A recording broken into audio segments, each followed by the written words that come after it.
Welcome back to my favorite seat in the shop, which isn't actually a seat. So the instrument panel is out of the car now. If you know me on Reddit or other social media, you'll have seen the new one. I'll show you that in a little bit, but it's much nicer than stock. I've decided I'm going to rewire this car pretty much from scratch, or completely from scratch, using a new harness. So I kind of want to get feedback from anybody else that has these cars. This is the stock fuse panel. So, and running across from that tab straight across, more or less to over here, is the driver's hand glove box and steering wheel. Which means that you have to be a friggin' contortionist to get underneath there to change a panel, change a fuse, and there's only two. Plus this one right here. This is an inline. There's two of these hard to find stock Lucas, I would assume, fuses, and I don't like that. So my thought is, this is the new cover for the fuse panel, just taped together to make it fall apart in my hand. I'm thinking what I want to do is mount it down here, facing out pretty much as low as I can get it, and still have some room for wires underneath it. That gives me a direct shot out the firewall and up to the dash, and the rear of the car was already running along in this really dirty groove in the floor. My shop's a mess and the car's a mess because that's what happens. Like my improvised redneck steering wheel? Yeah, thought you did. So that's the plan right now. This new harness, I can show it to you. I just got it in yesterday. Excuse the old man noises as I get out of the car. So here's the new harness. It is a 12 circuit street rod, hot rod harness that I bought, and it's meant to be a universal fit. And so far I'm very impressed with it. All the wires are labeled. Yeah, you can see there's alternator, exciter. I don't know what's so exciting about an alternator, but you know.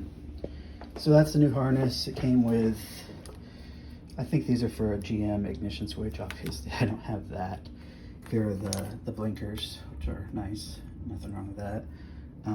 It came with some extra, yeah, that's wire for the blinkers. I don't know, I haven't gone through it all yet.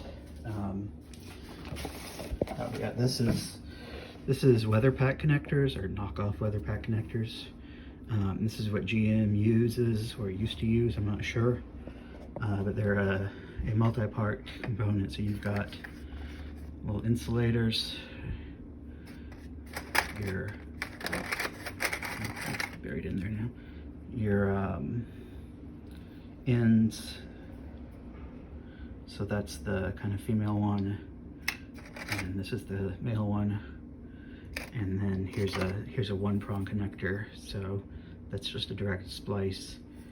But they have them up all the way to 4 in this kit, and I know I can get up to 6. But yeah, so I've got that now. It came with new crimpers. I have some crimpers, but it seemed like it would be nice to have some that were specifically for this, because twitching jaws out is a pain in the butt.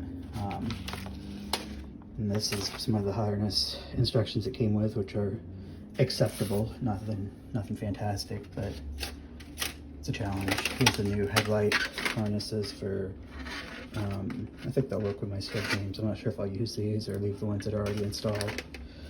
My first thought was to take this Lucas regulator, and, well, this is the box, obviously, for a Lucas regulator. It's down here.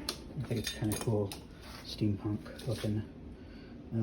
So this is like a 12 and maybe a 5-volt regulator. I don't really know how it works, but I have a new version of it that's solid state, so I don't have to worry about it. It'll be easy. The thought was to stuff the fuse panel inside of this, and then maybe 3D print a back case for it. But by the time you get the electronics out, the wires out, it's getting pretty deep. That goes on the firewall right there. There's one installed in the car. I've got 3 of them between the 2 cars for whatever reason. I'm not sure what this is. It could be a relay. I have to look it up on the diagrams. It's related to the horns, I think. I think those are purple. Yeah, I'm pretty sure that's purple, and it's for the horns actually, so that's why the horn relay. Don't need that. But yeah, the idea is to rewire this whole thing. The weather pack connectors are to make sub harnesses. So ideally what I'd like to do is get a harness that is for this engine, build a harness to this engine, and then have a connection down here somewhere, wherever. And you just plug that in. And if I ever need to pull the engine out, swap engines, whatever, I can do so. Obviously, stuff like the starter cable will have to be done separately because those are going to be way bigger. I'll be making new battery cables or buying new battery cables for all this. These are junk. I mean, they're okay, but if you're going to go through the process, do it right. But up here is another case where I'll use probably some of those 4-point connectors and make breakaway harnesses so that the hood can come off. It can already do that with the stock harness, but it'd be nice to be able to do it. The big thing is I want it for the dash. The dash is a lot of wires. So we gotta figure that out.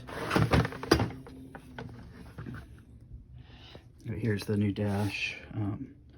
So that's original instruments and switches and stuff cleaned up.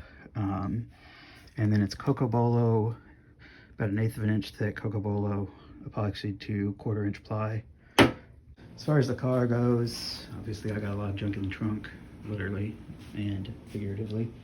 I'm having problems with the doors. It was kind of the next thing I was trying to assemble a week or 2 ago, and the problem is that this door gap is just basically 0. In fact, it's chipped the paint. A little bit of spring to the doors. Pick them up and down, maybe a 1/4 inch without trying too hard. But the issue is that I've already adjusted these as far forward as they go.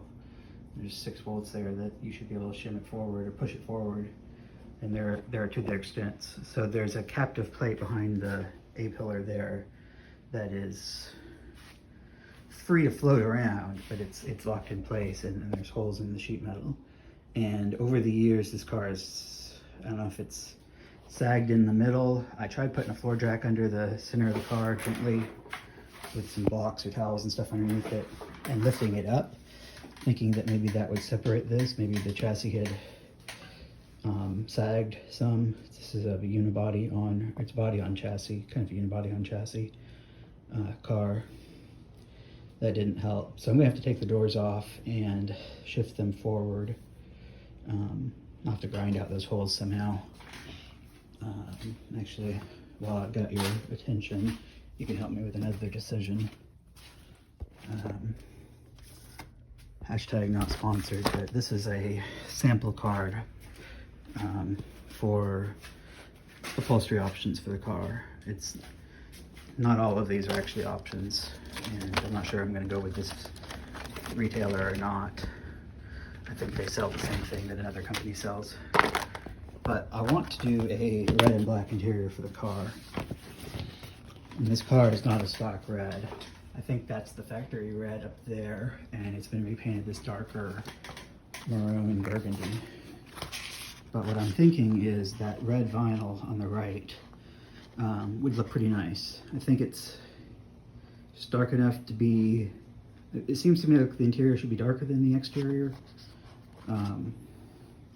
So I would do that for the door cards, the surround back here, and the seats, and then the carpet I'm just going to leave black. I think that looks nicer.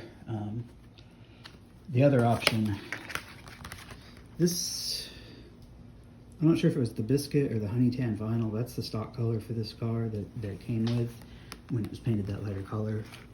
I'm not wild about that. I've had enough beige vehicles, and of course black is an option, but this thing is going to be an oven if I do that. So I really don't want to do that. So maybe leave a comment down below on what you think, but I'm really leaning toward this red vinyl. There's a bright red also, and that also looks pretty nice, to be honest. It's not got any contrast. I'm just worried that, see, it's a little orange, compared to the car, which doesn't have much of that orange color in it. Where this is more or less darker and I guess a cooler color. I don't know. Anyway, I'd like to know what you guys think. Obviously, we're not doing green or anything else. It's going to be one of those. I would love to do a dark brown, but that's not an option. I think a dark saddle leather brown would look amazing. In fact, if I had the skills and to pay the bills and was confident, I would sew those out of some leather myself and do saddle stitched like leather for it. That's not really an option. So anyway, yeah, so I'm just kind of pondering. I think that having that on the kick panel, I could put it on the passenger side, but there's not as much firewall availability. You can see somewhere right in there behind this relay, there's the grommet where the main wiring passes through. I'm sure I'll have to open that up a little bit, or I wouldn't be surprised if I do. But I don't know.